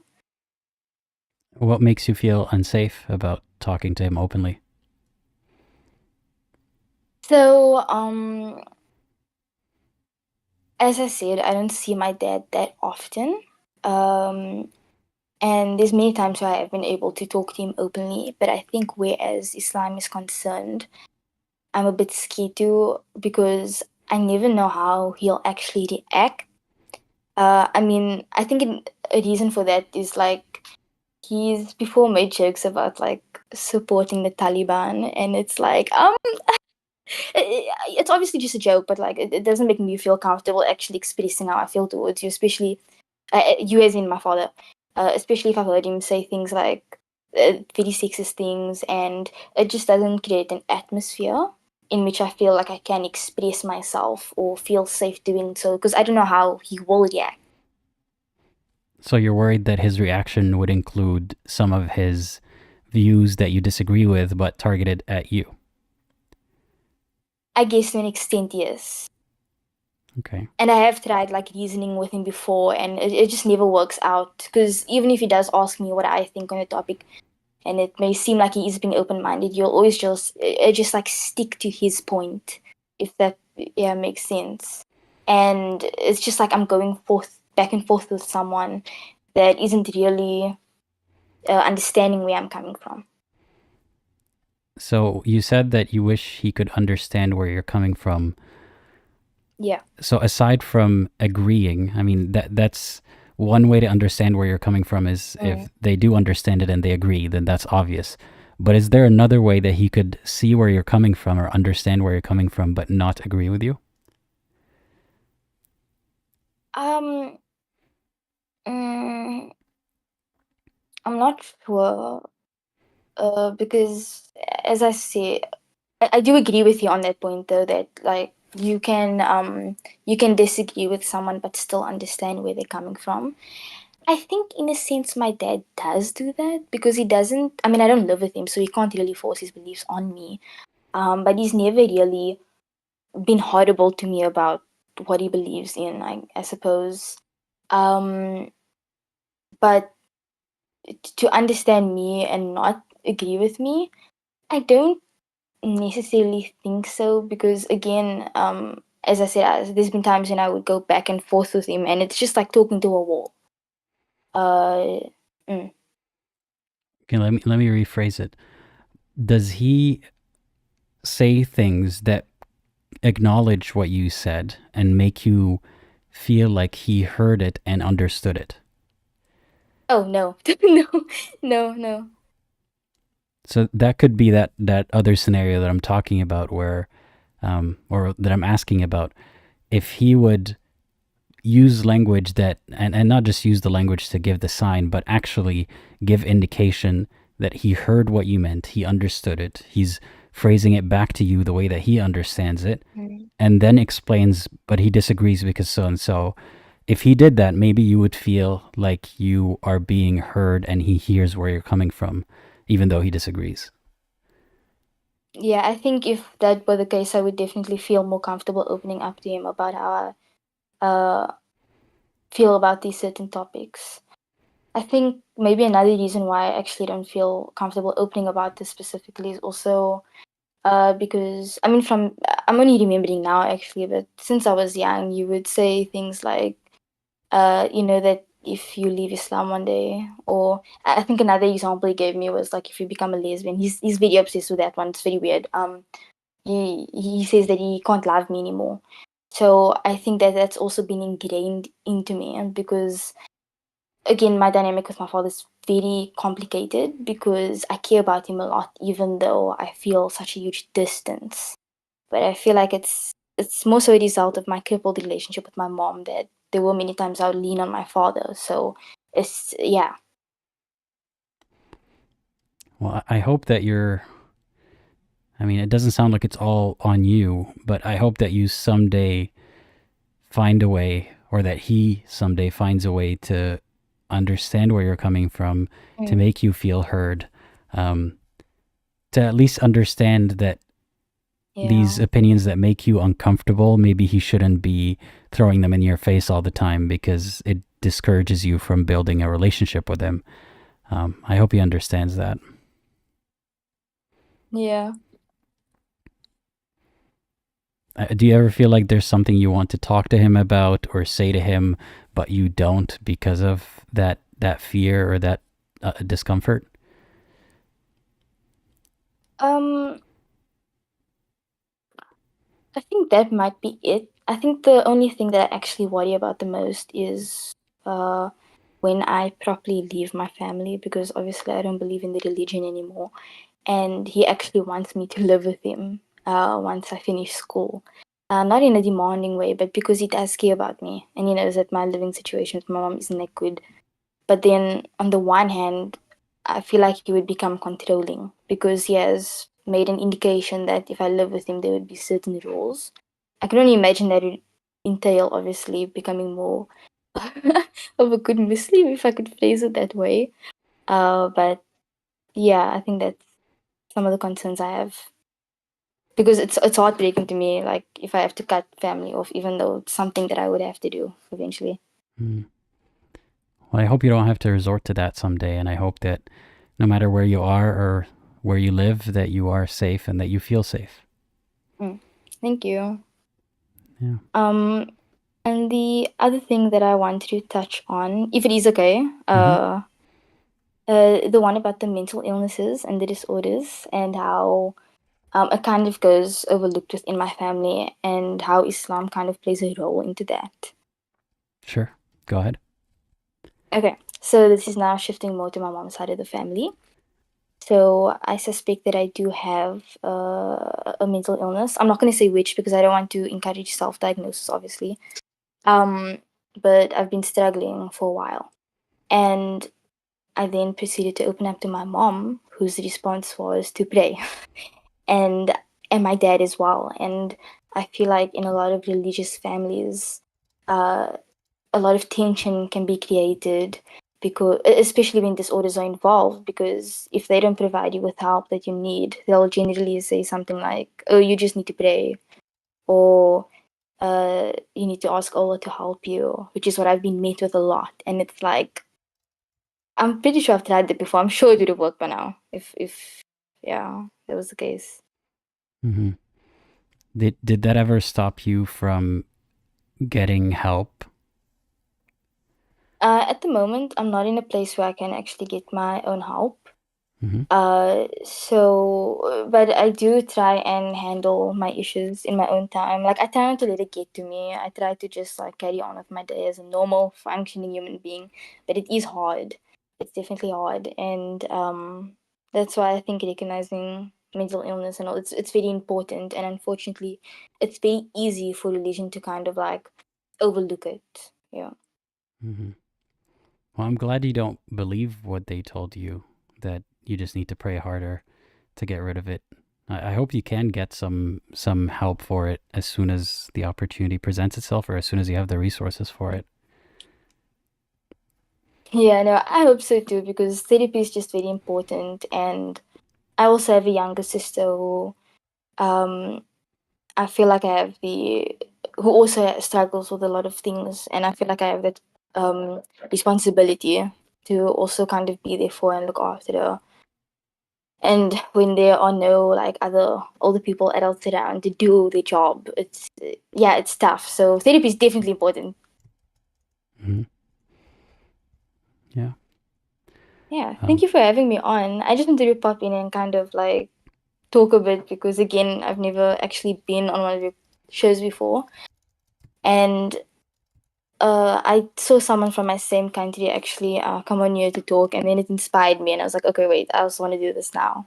So Yeah, I'm glad that you were able to join, and I did today's live stream at a much earlier time than usual, just to be able to get to people from other parts of the world that it's usually too late for them when I usually live stream. So I'm glad that you're able to call today. Thank you so much. It was nice talking to you. Likewise, and I hope you have a great rest of your day. Thank you. Bye-bye. All right. Thanks again to the caller. Is there anything that I want to say before getting to the next caller? Nope, I don't think so. I think I'd rather hear from the next person. So let's see. I can't seem to find... moderators, can you please let the callers in queue know that they should be in the voice channel so I can add them? In the meantime, I'll just add the next available person. Kenzie. Okay. Kenzie, I hope that you're ready, because I'm adding you now. Hey, Kenzie, can you hear me? Hello. How's it going? It's going good. So I'm pretty nervous right now. That's okay. No need to be. Alright, so the topic I want to talk about is like forced hijabs and my friend's experiences with it with her family, because I really want to bring awareness to this. It's a serious problem where people don't really take notice of it. So yeah, this is the first thing I want to talk about. If it's okay, am I able to talk about my own things? Because I'm not born Muslim. My family is not Muslim, but I have my own experiences with hijab. and it's not really family related, but it's my relationship. Do you mind if I talk about that too? Sure. So first you want to highlight your friend's family issues with the hijab, and then Or your relationship yeah. issues with the hijab. Mm-hmm. Yeah. Sure. So I'm gonna start with my friend's thing because this is a family topic. My friend is she's actually an ex-Muslim. She's in she's living in the West right now, but the thing is, like, she's forced to wear like hijab all the time, like even with her own, like even with her brothers and her dad. And I know this is un-Islamic because Islam doesn't like say you have to cover in front of your dads and your brothers, but they make her do it, and I wanted to bring awareness about this because like people who are going through like forced hijab, it's like sometimes it can make them feel suicidal, and I wanted to share my support for people in this situation. And like one of my friends, she suffers from this, and it's crazy because she's like always being shamed if she doesn't cover, like let's say she wear pants, right, for example, she would be shamed for it. And it's just like a serious thing where like people should stop shaming women and just you know sorry, I can't speak, I'm really nervous. Should That's like okay. um should bring awareness to should like support them. So my friend, she always like she felt suicidal for like a long time, and because of this, and like he like talks about how like her brothers get to do things that she doesn't get to do. Like for example, like they can go out and not wear hijab. They can play games because like basketball, for example, she's not even allowed to do that. And like it's crazy because like it's so unfair towards women. You know what I mean? Mm-hmm. That's the Yeah. first time I've ever heard of this. Um, so your friend is forced to wear the hijab around her male family members as well? Yeah, she is. Like literally all the time, except for when she's in her room alone. That's basically the only time she gets to remove it. Wow, that's horrible. I'm so sorry for your friend. Yeah, me too. Like it's crazy. I have other friends in similar situations where they're forced to wear niqab and like hijab, all these kind of things. And I really want to bring awareness towards it because a lot of people also have this issue and they're afraid to speak up on it. So I really want to. Yeah, thank you for sharing that story on her behalf. I Yeah, hope yeah. that And someday she doesn't have to live in that family or in that environment anymore. yeah, and she plans to move. Hopefully, she gets to move and get out of that situation because it's incredibly hard. I can't imagine being stuck in that situation. I'm a convert. Like I mean, I was a convert. I converted to Islam. I consider myself lucky because I don't struggle with this. And as someone who doesn't struggle with this, I really want to bring out the stories of other people and be able to tell their stories so other people don't feel alone in the situation because it's happening to many people and people don't even realize it. You know what I mean? Mm-hmm. So yeah, Yeah, like it's just incredibly sad. And her dad, I have another friend. She's also similar with like the forcing hijab thing. She was forced to wear it, and the dads literally constantly shame her and threaten to beat her up because she doesn't wear hijab. Like how disgusting is that? You know?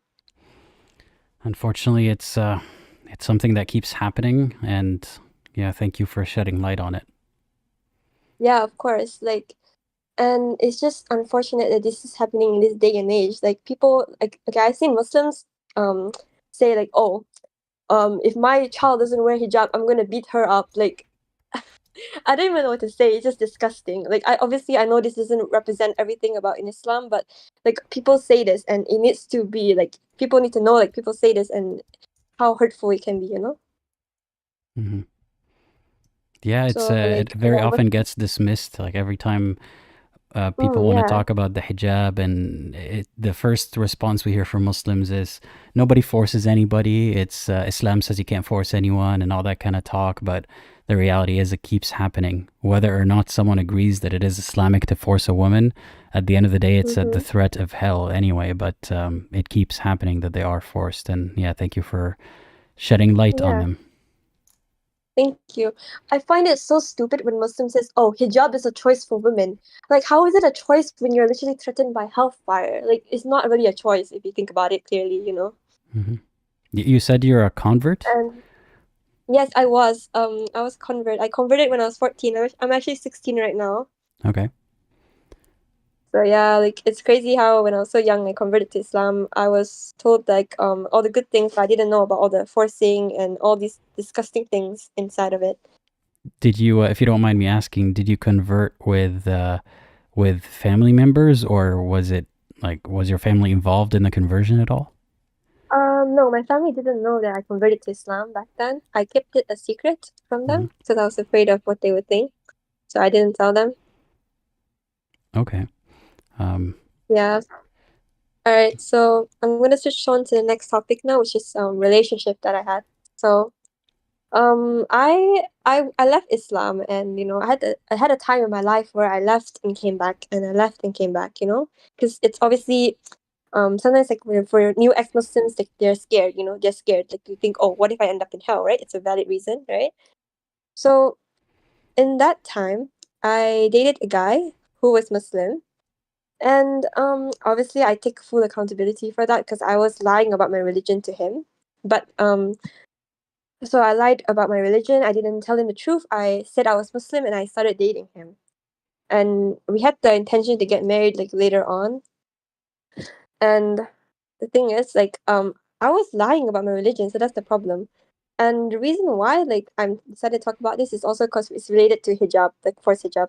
So he, at some point in my life, like, he tried to make me wear it, but I wasn't Muslim. I take full accountability. Like, it's my fault because I lied about my religion, and I had like issues with it because like it made me really traumatized. Like actually, like because like right now he doesn't do that anymore. But like back then, during that time where he tried to force me to wear it, like it was the most traumatizing time in my life because I blame myself. I think honestly blame myself I because I don't think you lied should about my. blame yourself that hard. I mean, so were you a Muslim before that point, or did you convert at the time?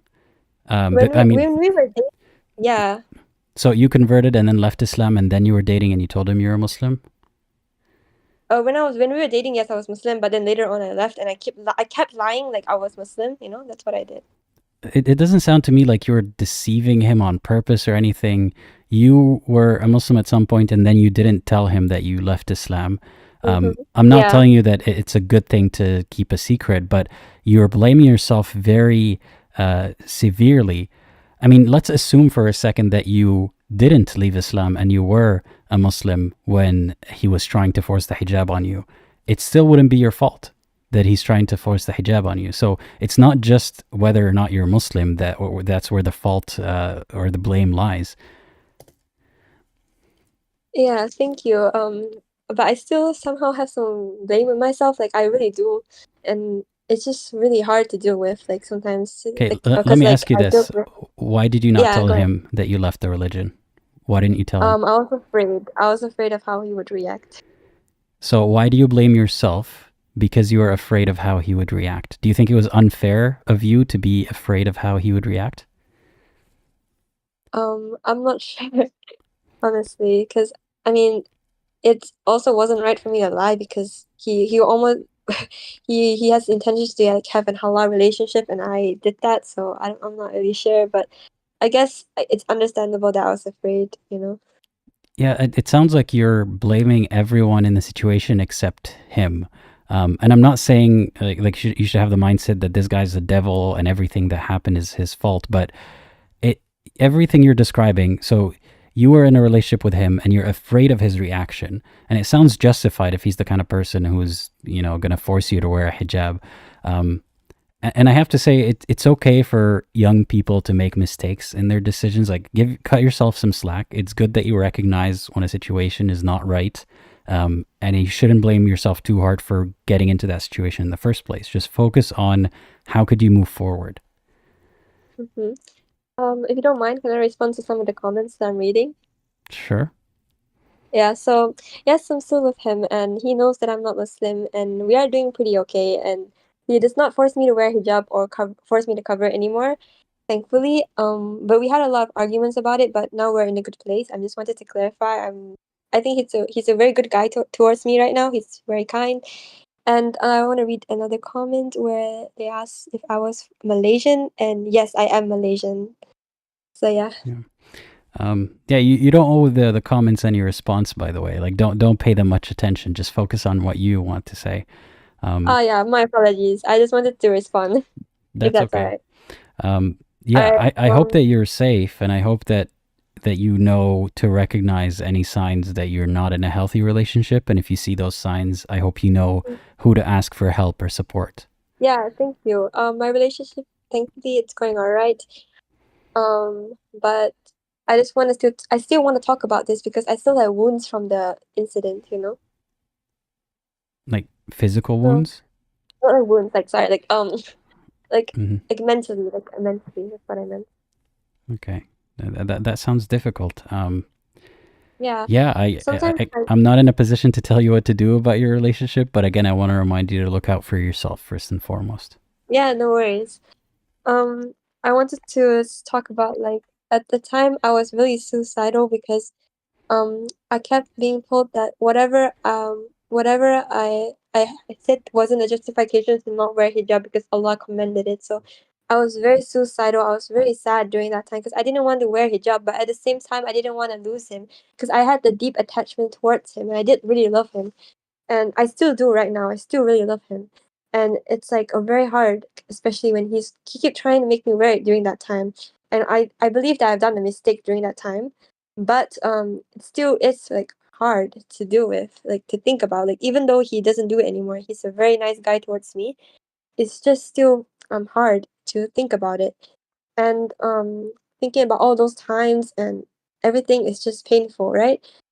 Imagine this, you're crying and you don't want to wear hijab and you're being told that you're overreacting for that thing, and it's obviously gonna scar you, right? Yeah, and And it sounds like you're still blaming yourself for a lot of it. I really do because I think I'm actually born from a Buddhist background, so I have some sort of belief in karma. But I'm not Buddhist, but a practicing Buddhist, but I believe in karma. I feel like this is my karma for the past I have done, like for lying and stuff like that. I always do blame myself for it. And I do know that, like, I mean, it's understandable that I was scared, but it's still like I have faults in it, and I have to take accountability for my own actions. I mean, you can take accountability in the form of learning what you did wrong and how you could do better next time, but also trying to be fair in your assessment of how likely it was for you to make a good decision at that age in that situation. You don't take accountability by blaming yourself for everything. That's not what accountability is. And in regards to what you said about karma, I genuinely believe that karma is not a thing. Like the universe does not keep track of how much good and bad you've done. I've seen people get away with a lot of bad things, and I've seen a lot of good people get a lot of bad things in life for no reason. So I would not use the concept of karma to keep myself in guilt about something that, again, it doesn't even sound like you made a horrible mistake or anything. It sounds like you were with a person who did not make you feel safe, and you were trying to keep yourself safe. I'm not encouraging you to lie in the future. I'm encouraging you to find a safer space to be in and always look out for yourself. Yeah, I totally understand. But I wanted to mention something. There was something I don't want to talk about. It's actually very personal. I made a huge mistake during that time, and I guess that's why I blame myself towards it a lot. Like it's not only about me lying about religion, but there's another mistake, and it made like a huge impact on me, and I really regret it. But I don't want to talk about it because it's a very personal thing. Have you found a way to resolve your feelings about that mistake, or do you still feel like you deserve more bad things to make up for that mistake? Right now, like I don't really know. Like I just feel like everything that happened to me is a form of karma. I mean, obviously I know you don't believe in it, which is fine. I totally respect that. But yeah, like I I mean, guess it like doesn't even sound like a productive way to think, and also a productive mechanism, because are these consequences of your bad mistakes that are somehow unrelated to your mistake at all? Are they supposed to, like, what are they supposed to do? Punish you, like, just for vengeance? Are they supposed to teach you something? What do you think this karma, the purpose of it is? it's like if you do something bad, like it comes back to you. Like eventually you come back to you or something like that. But I why think. does it come back to you, and what does that achieve? Like, cause like sometimes you put through people things, and you don't know how it feels until you experience it yourself. Something like that. Like, sorry, I'm not But really good. I'm not really well yeah, versed on this actually. it doesn't It's sound just like that you're experiencing the same mistake that you made, but towards you. It sounds like you're experiencing bad things in general, and then you attribute them to you making mistakes in the past about something else. And basically, some religious people think of it as like God punishing them. You think of it as karma catching up to you. Neither of those is true, and neither of those is a healthy way to think. Like if you yeah, are doing bad things constantly, then try to stop doing them. But if you made mistakes, you can just learn from them and move on and be a better person. yeah, I understand. Thank you so much for that. Of I course. suppose you're right. I don't really have strong belief in it, but sometimes I think about it because I was born into a family that has this belief. You get what I'm saying? hmm It sounds like it strongly informs how you view yourself based on what you're telling me. It sounds like you blame yourself for a lot of things, or you feel like you deserve it because you've made mistakes, or because you lied to him about not being currently a Muslim, so you deserve his treatment of you. But like I said, even if you were a Muslim and you weren't lying, you didn't deserve that treatment. So I hope that you're able to pause and reframe these situations in your head so you're not suffering because of the thing and suffering because you're blaming yourself for the thing. Yeah, thank you. Thank you for that. Of It does course. help me feel a little bit better. I appreciate that. hmm Of course. Anyways, like I'm actually pretty grateful for what happened to me. You might be surprised. Why would I say that? Because right now I really, really want to like help ex-Muslims. I feel motivated and I want to bring awareness to the issue and everything. Like I just want to help anyone that is in a situation that's difficult, like and like what being ex-Muslim is obviously hard, like for some people, right? So I really want to bring awareness to that, and that happening to me made me realize that a lot of ex-Muslims probably struggle with this, and I really want to bring awareness and help people. And I think that that happening to me is there are good points towards it because now I'm very passionate towards helping ex-Muslims, and I think that I hope one day I can start my own charity organization with my friends who are ex-Muslims as well, to help people that are struggling with their families or relationships, whatever, you know. Some people are stuck and they need help. So I hope that I could do that one day. I hope that you get to achieve those goals, and I'm glad that you're able to see the positive that came out of a negative thing that happened. Yeah, thank you. Of course. Um, Yeah, I just wanted to give a last message, if that's okay. sure. So if anyone's ever struggling towards thing and you feel like giving up, just remember that you keep trying your best, and if you don't give up, you keep trying, it will get better eventually. Like you can get out of there, and I hope that everyone stays safe, and especially ex-Muslims. I know that some of you guys are struggling and you guys may feel alone. Just know you're never alone in your situation, and you're always going to be supported by us. You know, we're a community. We need to help each other, and I just hope everyone's are safe. So yeah, thank Well, you. thank you for saying that, and I hope that you have a great rest of your day or evening. Yeah, thank you. Thank you for having me. Of course. Take care. Alright, take Bye-bye. care. Bye. Okay, thanks again to the caller. I'm seeing a lot of supportive comments, so thank you for that. And just a reminder to future callers, like I said, you're free to do whatever you want. Of course, you're free to read the comments as we're talking, but I urge you not to because it's a distraction. I know because I do that, but kind of because I have to. But I know that it can be distracting and it can get in the way of what you want to say. So try to just focus on what you want to say and pay no attention to everyone else. But thank you again to the caller. All right, we have our final caller for the day, Anonymous, very befitting name. I'm adding you to the live stream right now. Hey, Anonymous, how's it going? Oh, they have left the stream. I don't think they are ready to join, it sounds like. Let's give it another try. If not, then it just... Hey, can you hear me? Hi. Hey, are you okay? They keep leaving the room for some reason. We'll give it another minute, see if it resolves itself. If not, then we'll just have to wrap up here. Yeah, so just a reminder to everyone that thank you for your support. Like we're not able to have this channel and the community behind this channel and all the volunteers that help.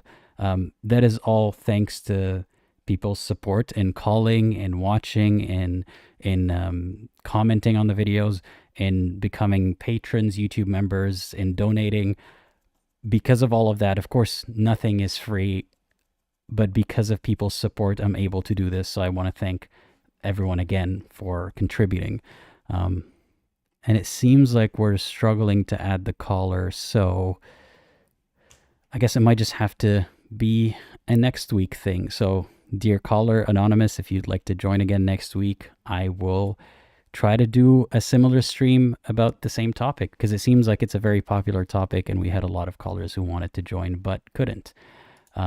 Yeah, so again, I want to remind everyone that I'm grateful for your support, and I want to give a shout out to patrons, YouTube members, and donors listed over here. Thank you all for your help.